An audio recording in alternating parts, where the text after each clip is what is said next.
It's the end of the world as we know it, and I feel fine, but you know what? The Antichrist has been born, and an angel and a demon are going to try to stop Armageddon by stopping the Antichrist. Can they do it? We don't know, but we are going to have a heavenly hell of a good time trying to figure it out here on the Good Omens After Show at AfterBuzz TV. You're tuned in to AfterBuzz TV, the ESPN of TV talk. Now, let the buzz begin. Hello, AfterBuzzers! Welcome to the Good Omens After Show here at AfterBuzz TV. I am ridiculously excited about this show. I have loved the book forever. I reread the book in preparation for tonight. It's happening, guys. It's going down. Oh my gosh, I am Nikki Bailey, and I am joined by the amazing Cherry. Hey everybody, I'm here for a heavenly, let's say it, devilish time with my boyfriend, Crowley. Okay, so am I noting a little bit of a David Tennant kind of thing here? I've been obsessed with David Tennant even before he was Doctor Who. Before he was the Doctor. So, yes, love him. He's my boyfriend. And can I just say, loving the red hair. Okay, I can tolerate the red hair. Can tolerate it. The eyes are freaking me out, though. The eyes are freaking me out. But again, it's David. Don't care. He's looking stylishly smashing. Okay. Or should I say, smashable in that black ensemble. Okay. Devil's got his due. All right, so Sherry is here for Crowley. Although we're gonna have to talk a little bit more about that because we're gonna have to pick sides in this situation. I don't know. We'll have to see. So let's talk, Cherry. Let's get into what are your overall thoughts of the first episode entitled "In the Beginning" of Good Omens. What did you think? Well, I did love my Adam and Eve. Black sugar, Holla, black girl they magic. were black, yeah. Woohoo! But I wasn't sure what to expect. I had read the books years and years ago, so I was vaguely wondering how they did it. Amazon put the money in to make sure it looked great. Mr.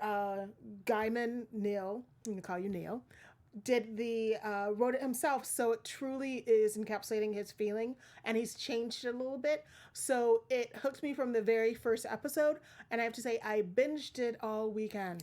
Did you? You watched ahead? I'm naughty. I stopped myself because I really did want to watch the whole thing. I've loved this book forever, and I stopped myself because I didn't want to, because I know me, and I would have to talk about things that happen in the future. So be careful, Cherry. No spoilers for our viewers as we're watching.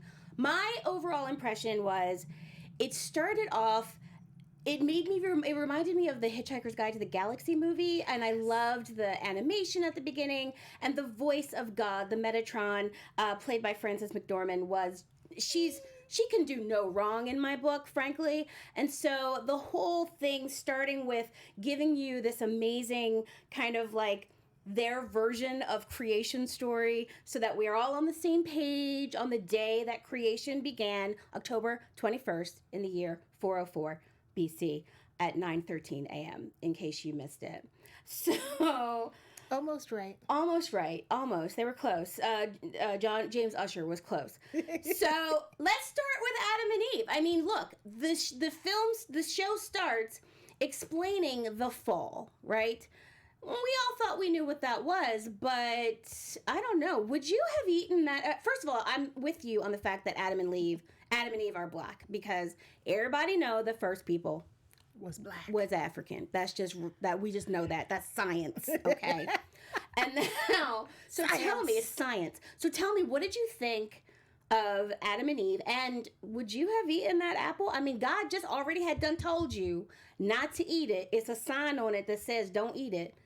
Don't tell me what to do, God. Don't tell me. Ooh. First of all, if I looked like Eve, I don't know if I'd want to put on clothes. Eve was smashably gorgeous. Very much and so. Then, as lovely as the garden would be, it looked kind of boring after a while. I mean, it was just Adam and Eve, the angel, our slithery little friend. I get bored easily. So I probably would have been like, that red thing sure looks good. what is that?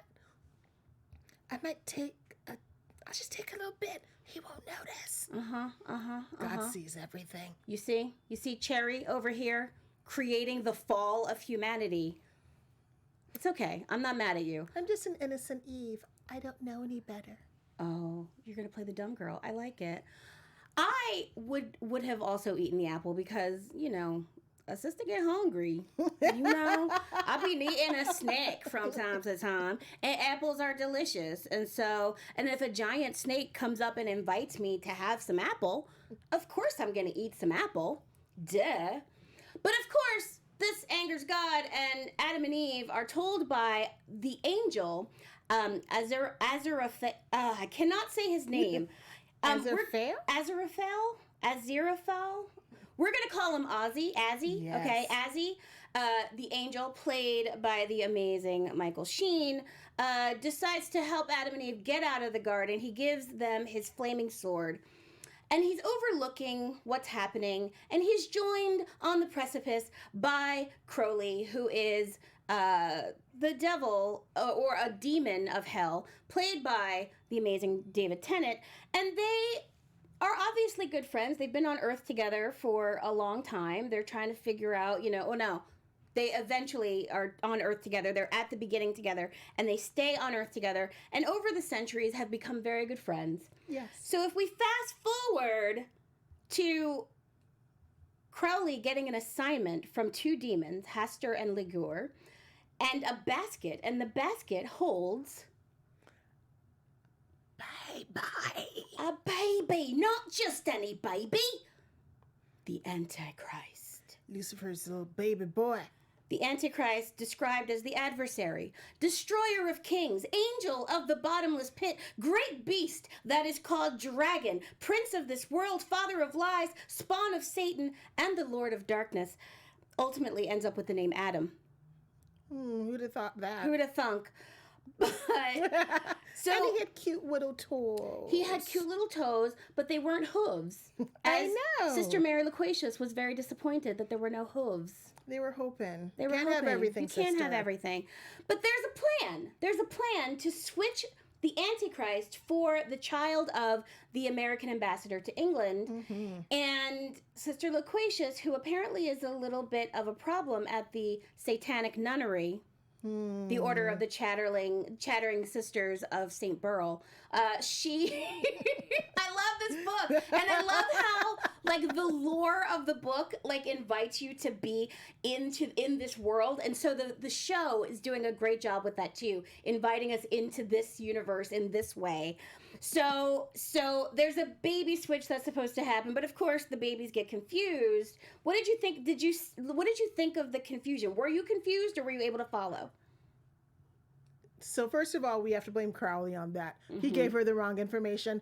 You would have to take the word of the demon. I mean, he was a big boss. He told her the wrong room, so that's on you, Crowley. And she was just so excited to get a job. Yeah. They told her to get the tin of biscuits. To get some cookies. And I was like, y'all disrespecting my nun. And then she's like, what? It just importance fell in my lap? What? I can't blame her for that. When some importance falls in my lap, Right. I'm like, Right. smirking. I got my chest up. I'm like, yeah, I'm important now. That was funny though. And it was amusing with the names that they were doing. Right. Obviously the first choice for the child who will grow into and become who is the Antichrist would be Damien. That's a Yes. natural first choice. It's a Demonic perfect name, choice. obviously. That one didn't go over so well. No. So the baby who went to the Young family is actually the Antichrist baby. The baby that went to the American diplomat family, Yes. that is actually the Dowlings. That is actually a normal kid, but they think that they've given the Dowling family the Antichrist, and they've given the Youngs their normal kid, and the third baby, we don't know what happened It to could the have been third anything baby. nice. Nothing nice. I was actually hoping that the show would give me information about what happened to the third baby, but they left it open-ended, just like the book. I'm imagining that the third baby is happy somewhere. Yes. That's what I'm imagining. So we've got this baby switch happening. They name the Antichrist Adam, which is incredibly ironic. Adam, the first man. And And now Crowley realizes that the only way to stop the end of times, the Armageddon, is to somehow stop the Antichrist. Well, how do you do that? Well, you make sure that the Antichrist is raised in a balanced environment, so that instead of only getting influenced by evil, he is influenced as well by good. And so Crowley and Azzy set up a plan to go and be around the raising of this child. What I loved about that whole conversation is, number one, the word ineffable comes up a lot in both the book and the show. And the ineffable is something that is beyond understanding. It's incapable of being put into words. And so they're trying to figure out, what is the ineffable plan of God in this? Is it maybe God's plan that they work together? Yeah, I was raised Catholic, and my God is sort of like, you can sort of be not nice sometimes. True. So I think his plan was to have the angels and the fallen angels have a big, huge war. A big war. I think that was the plan, right? It's always been the plan. Yeah, it's always been the plan. But now here Crowley and Azzy are now going to do something different. They're going to try to influence this child so that it does not grow up and become the Antichrist and end the world, therefore ending their access to human things. They like human things. They like sushi. Crepes. Beer. Really nice lunches together and enjoying the park and listening to the birds chirp. Chirpity chirp. Chirpity chirp. Tweet, tweet, tweet. They like, and they like books. Azzy loves books. Yes. And he's going to lose all of that if Armageddon happens, because apparently all they really like in heaven is the sound of music. And that sounds like hell on heaven. It does to sound me. terrible, right? And hell looked super not fun. And they all really needed some really good skincare routine. Right. Because I was like, oh. I loved that the demons all had some kind of like insect or animal thing around them. Beelzebub was surrounded by flies. Hester and Ligure each have like a lizard or frog on their head. So much fun. Hell looks terrible. Terrible. It looks like not a place you want to hang out. And so, neither one of them is in a hurry to get back to heaven or hell. So they hatch this plan. What did you think of your man David dressed as the nanny? That was hilarious. Was he still hot as the nanny? He's hot in everything. Thank you very much. And he was such a bad, funny nanny. Mm-hmm. Kill everything with his charming British accent. And I was like, oh, right? You're telling Warlock so many bad things. No, that's Adam. That he's telling Adam all the bad things. Oh, you're right, Warlock. You're Warlock. right. They're telling Warlock the bad things. You're so right. You're so right. Even I'm still confused. There was a lot of kids and things going on, and Nanny Crowley sings this beautiful lullaby, encouraging little Warlock to dream about pain and the end of the world. It's the end of the world. It's the end of the world. And Crowley he's disguised as the gardener. Gardener, yes. And he instructs little Warlock to be kind to all creatures. Yes. He's getting mixed messages. Sweet. He's getting very mixed messages, but I think that they would allow him to make the proper choice, even if the choice was to do nothing. I don't really want to hurt things, but I also don't want to hurt things. I'm confused. I'll do nothing. And the question then becomes, can the Antichrist be neutral? Can you neutralize the Antichrist?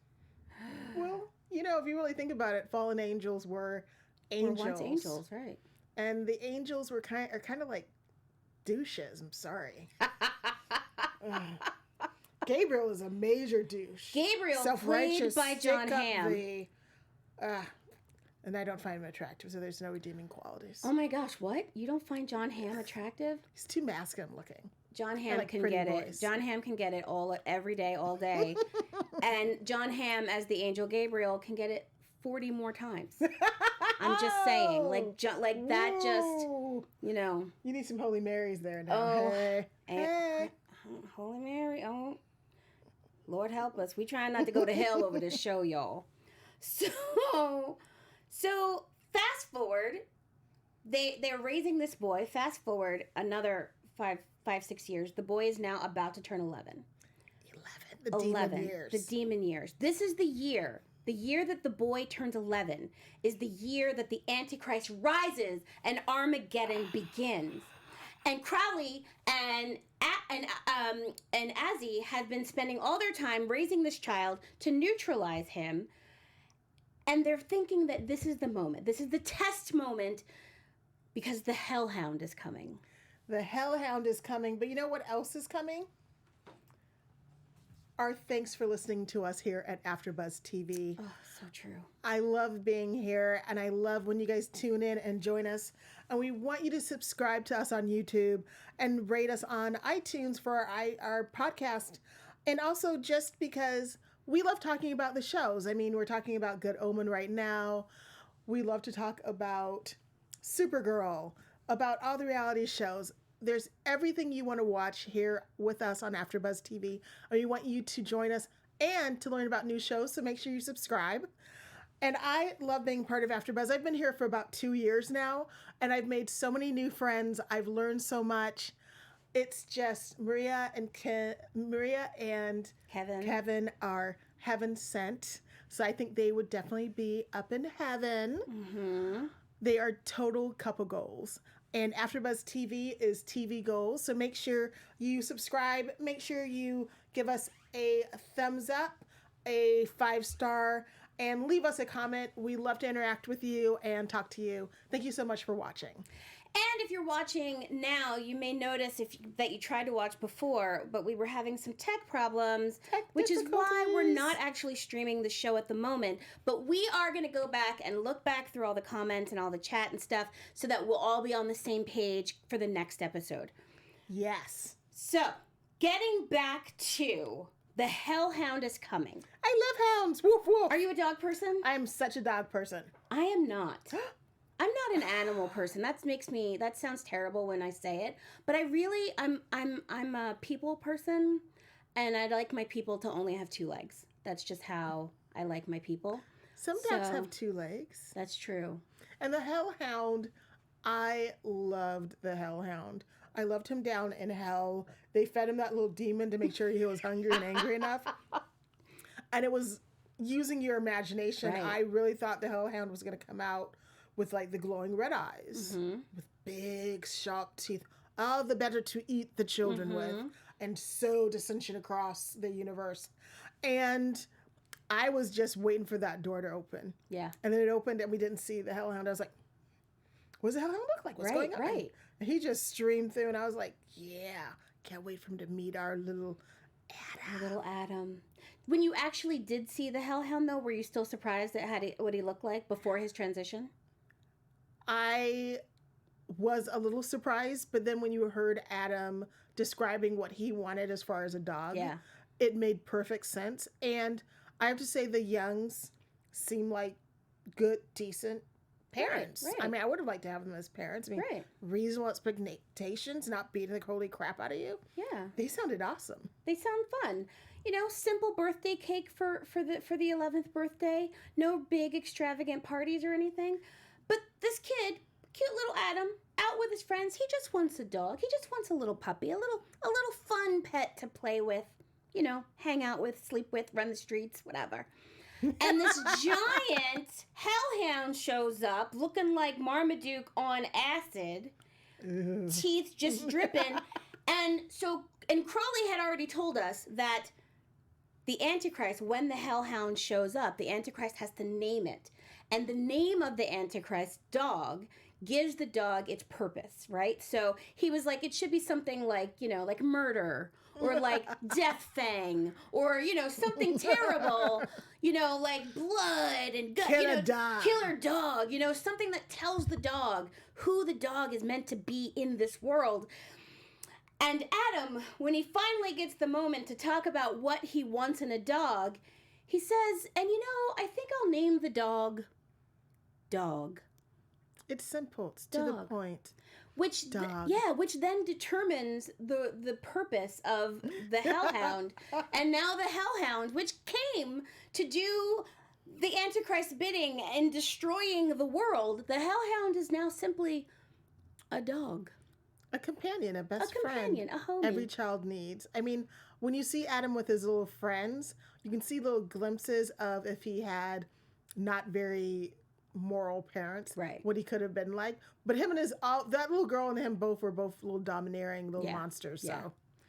So one of the things I thought was cool is that they talked about his little group of friends being called the Them, and I hope that they go into more about the Them in the series, because in the book we know the Them is like they're like a little gang of hellions. You know, and so I'm looking forward to seeing more of those kids and seeing what happens with them. So kids are hellion, though. kids are just They're naturally naughty, full of mischievousness and wickedness. So while Adam's children, you don't have any? God, no. Me neither. God, no. Or should I No. say, hell no. Hell no. They're nice to, like, you know, Babysit, visit. play with. You can take them as long as you can give them back. Nobody needs the yeah. I like to babysit with I'm the with parents. you on that. with Let's me. fist bump on that. Yeah, we just you know, okay, keep your kids. Anyway, so Adam has a very simple birthday. Adam the Antichrist has a simple birthday. Warlock Has a sucky birthday that did not give him what he asked for. he wanted. What What did did he want? He didn't He want a wanted dang a real clown. magician, right? He wanted Didn't a real magician. But instead, they gave him a crappy magician. he gets He got the angel. The Azzy. angel could have done a little something, something. But Azzy just wants to do stage magic instead Bad of stage real magic. magic. He wanted Charlie Angel, one of those famous One of those magicians. famous magicians. And the parents had the money to get one. Yeah. They were being cheap. Yeah. Okay, they weren't being cheap. They were at the They were just tent. right. Everything else. And also maybe an angel maybe the angel intervened and made, you know, he showed up instead of, you know, whoever the amazing magician was that they wanted. So they have the wrong boy. And now they have to figure out, Crowley and Azzy have to figure out what to do, because the boy they've been raising, the boy they've been working on, neutralizing all these years, was not the Antichrist. He was just some regular rich kid. And so I don't know. I think it's gonna be. We're not there yet, but We're not there. let's do our look back. special segment. Let's get into. We decided for our special segment that we would do a little educational piece about some of the things we're learning about, you know, the Antichrist and angels and demons. So each episode, we're going to talk a little bit about some of the terminology that we saw in the show and talk about some angels and demons. Today, we're going to talk about the Antichrist and exactly what the Antichrist is. I don't actually know. I'm not going to lie. I have a Master's of Divinity degree. I went to seminary, trained in ministry. Don't remember any of it. So I Googled it. I Googled it like everybody else who has a smartphone. And, and the whole idea of the Antichrist is meant to bring about the end of the world. The concept of this the like literal Antichrist, someone who is the exact opposite of Christ, coming to create war on the planet, unleashing the end of days. And the Antichrist comes from, there are 4 books in the Bible where the concept is kind of talked about, of where the end of the world is talked about. The book of Revelations and Thessalonians and the epistles of John. And so it's really cool to like find out that like in every period of human history since the advent of the Bible, people have thought that the Antichrist was about to come. People have always believed that the end is near for 2,000 years. That's because they know they're up to something and they deserve to be punished. Yeah. So in every era, bad men know. And bad women And bad people, equality. just bad people, right? You know, there's been bad people, and the people have thought this must be the Antichrist. This must be the end of the world. So I don't know if you're one of those people who are worried that we are now facing the end times because of all the things happening in the world. You're not alone, because everyone throughout human history has thought that. We've come close. We've come close, Pulled it back from the brink. right? But we're really close to the edge. Hopefully we'll continue to pull it back, because the time is nigh, y'all. We're not going to talk about that, but it's going to be it's nigh. It's nigh. Anyway, so Crowley realizes they have to do something. They both go and make reports to heaven and hell, but they can't tell the truth because the truth is that they've been trying to stop Armageddon and they've been messing with the Antichrist, but they have the wrong kid. So they both go to their respective jobs and explain that, what if it didn't go exactly the way we wanted it to go? And of course, both heaven and hell want a war. Yes. Everybody wants to prove they're right. So angels believe they will win. The devils believe they will win. And our two best buddies forever have been filing false reports forever. And they've been slacking off. Instead of both of them going to do their little, evil, good, negging it out. Instead, they trade off and they just... Right. They cover each other's territory if necessary. When you work a job in an isolated location, such as being an angel or a devil working on Earth, you got to make friends with whoever's there, And if your closest counterpart happens to be, an angel and you're a demon, you got to make friends. They've been clocking in for a while. It has to get boring. They're really enjoying the Earth and hanging out with each other, and it's like, I can't blame them for that. I read no vacations. Right, exactly. That's millennia of being on this planet, and we're crazy. So we are crazy. Oh my gosh! One of the things I thought was really fun is the some of the reports that Crowley turned in. He took responsibility for the Spanish Inquisition, and for nobody starting expects the Spanish Inquisition. Nobody expects. All right. Yes, with the Monty Python references. Yes. Thank Hello. you. But the truth is, and Crowley says this, and they didn't say it in the show, but in the book he says, look, I don't actually have to do anything evil. Like, humans kind of take care of that on their own. They think of stuff that I, as a demon, could not even come up with. We're full of wickedness. And God did give us free will, and he got free will. And Eve ate that apple, so this is what happens. This is what we do. This is how we do it. Yeah. So let's get into a few predictions. But we're not going to call them predictions on this after show. We usually do. I'm sorry, I'm talking over the predictions thing. We're not going to call them predictions as we usually do here at AfterBuzz. We're going to call them prophecies. Prophecies. Because at the beginning of the show, we learn that all of the story that we're getting in Good Omens is the events of the last 11 years before Armageddon as they were detailed in the nice and accurate prophecies of Agnes Nutter, witch. And so, since we're dealing with prophecies in this show, we are going to actually make prophecies about what's going to happen next. Now, Cherry has already binged the whole show. So, I'll be your naughty girl. She's our naughty girl who has binged the whole show and cannot make prophecies because you've cheated. I can make prophecies of what I wish would happen.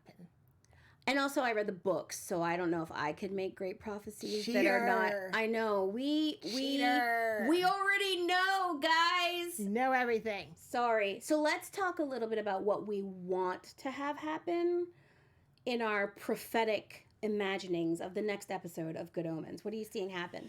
So I want Crowley and our angel boy to. I really wish we could explore more of what they were doing before Armageddon started happening. Mm-hmm. I loved it when we got to see in the past of them being around during the Crusades and during the French Revolution. Viva France! Viva! So definitely more of that is what I want to see. And of course, I want to see more of my Crowley's incredibly stylish black ensembles. I feel very inspired by that, and I now need a long black trench coat. I'm going to co-sign on the need for a long black trench coat. I think that maybe we should find one. We should find one. Well, I'm wearing black because, what? Demons forever! Uh-oh. Cherry has spoken. She has chosen a side. She is all about that demon life with David Tennant. Crowley, they were angels and they were fallen angels. Right, I mean, right. we all make a mistake. And then all of a sudden God is like, oh, well, boom, hell. And you're like, dude, it was just one mistake. Oh, okay, so you're like that now. Right. And okay. Crowley actually says in the beginning of the show that he really thought that God overreacted over Eve eating the apple anyway. So I'm sure that he feels similarly about his being cast out, or in the book it says that he didn't fall, he sauntered down to earth. So and our little angel did give them his flaming sword. He gave away his flaming sword to Adam and Eve, so he's not exactly walking the straight and narrow either. Not exactly. Neither one of them. It's interesting how Earth makes you kind of compromise your values, even for demons and angels. Also, when you think about it, when you're in heaven or even in hell, and it's all pretty much the same every day. If you're in hell, you're being punished constantly. And if you're in heaven, you're expected to be perfect, perfectly clean, wearing white all the time. And listening and watching the sound of music. Yes, because God likes it. Oy. And when you're down on Earth, there's crepes, there's cars, there's lovely first edition books. I mean, there's just different people and different changes, and there's not that conformity. Because whether you're in heaven or hell, what I found curious about looking at it was that the expectation of conformity, when you did not conform, you would be punished, whether you're in heaven or whether you're in hell. Yeah. Which, I mean, is a major statement about even, institutions and society now, right? Like conforming on either end, on either side is if you don't maybe not pleasurable, right? Because I like chocolate and stuff. So obviously I'm not going to the gym today. So well, I'm not conforming like that. I'm not a conformist myself. I have to say, I read an article where Michael Sheen talks about kind of like his backstory for Ozzy and Crowley, and he says that he has created the story that Crowley, that Ozzy is actually in love with Crowley. Oh my God, that's what I was thinking. Were you? Yes. Okay, I felt that way too, and I felt like the choices that he was making were like a little bit like I'm a little into you, and I'm a little like I don't like I'm gonna I'm allowing myself to be influenced by you because I'm a little into yeah. I'm so into you. I mean, they were this different side of the same coin. I mean, if our angel had made the wrong friends, he'd have been down in hell. Right. And if Crowley had made the right friends, he'd still be in heaven. But I have a feeling neither one of them were really happy in either place. Right. So, hey. And they've both discovered a better life on Earth. I feel like what's going to happen next is I would like to see, they're obviously going to go find Adam and try to figure out how they can influence Adam in some way. And I'm also looking forward to finding out, like, what is it that Adam is capable of as the Antichrist, right? Like, what, does he have powers? Can he do stuff? What will this dog do? What will his friends think of him if he's the Antichrist? What's going to happen with his parents? There's so much to talk about. So much can happen. Oh my gosh. This is so exciting. I'm super psyched about this show. We are going to be back on Wednesday at 7 p.m. to talk about episode 2. Cherry, where can folks find you in the meantime? You can find me, Cherry_LA, on Twitter and Instagram. Lovely. And you can find me at NikkiBaileyComedy.com, at NikkiBailey_ on all the social medias.